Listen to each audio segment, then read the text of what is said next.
Taste the Daily.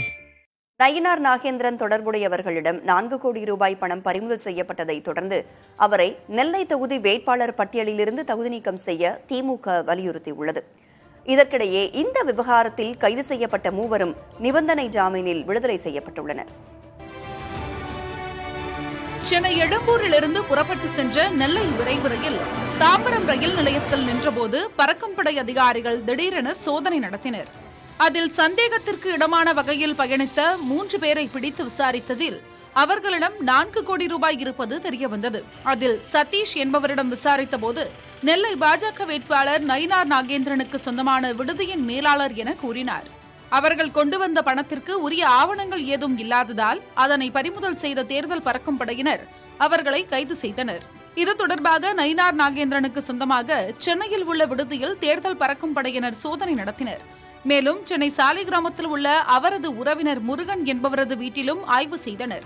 வாக்காளர்களுக்கு பணப்பட்டுவாடா செய்வதற்காக பணம் கொண்டு செல்லப்பட்டதா என்பது குறித்து தேர்தல் பறக்கும் படையினர் விசாரணை நடத்தி வருகின்றனர். இந்நிலையில் நயினார் நாகேந்திரனுக்கு நெருக்கமானவர்களிடமிருந்து பணம் கைப்பற்றப்பட்டுள்ளது தொடர்பாக தேர்தல் ஆணையத்தில் திமுக புகார் அளித்துள்ளது. இதுபற்றி உரிய விசாரணை நடத்தப்பட வேண்டும் என திமுக அமைப்பு செயலாளர் RS பாரதி தெரிவித்துள்ளார். நயினார் நாகேந்திரன் கொண்டு வந்தது மத்திய சர்க்காருக்கு சொந்தமான ரயிலில் அந்த தைரியத்தில் மத்திய சர்க்காருடைய ரோடில் போனால் மாட்டி போன்றதுனால மிக விஞ்ஞான ரீதியிலே தவறு செய்வதில் மிக மிக வல்லுநர்கள் பிஜேபியினர். அந்த வகையில் ரயிலில் போனால் மோடி காப்பாற்றுவார், ரயில்வே இலாக்கா காப்பாற்றிடுவோன்ற எண்ணத்தோடு அப்போ 4 கோடி ரூபாய் எடுத்து வந்திருக்கிறார்கள். அது கைப்பற்றப்பட்டிருக்கிறது. கைப்பற்றப்பட்டவர் கொடுத்த வாக்குமூலத்தின் அடிப்படையில் தான் அது அவருக்கு சொந்தம் என்று சொல்லியிருக்கிறார்கள். மேற்படி சட்ட ரீதியான நடவடிக்கை எடுப்பார்கள். தைரியம் இருந்தால் அவர் சந்திக்கட்டும். இந்நிலையில் பறிமுதல் செய்யப்பட்ட பணத்திற்கும் தனக்கும் எந்த தொடர்பும் இல்லை என நயினார் நாகேந்திரன் கூறியுள்ளார்.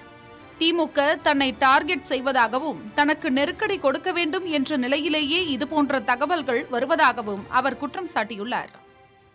இல்லை, அது பற்றி எனக்கு ஒன்றும் தெரியல, உள்நோக்கமா இல்லையாங்கிறது. ஆனால் என்ன டார்கெட் பண்ணுறாங்கிறது மட்டும் என்னால் தெரியுது. நிறைய பேர் இப்போ இந்த திருநெல்வேலி பாராளுமன்றத்தை பொறுத்த மட்டும் இப்பொழுது தாமரைக்கு வெற்றி வாய்ப்பு அதிகமாக இருக்குது அப்படிங்கிறத அவங்களால பொறுத்து கொள்ள முடியாமல்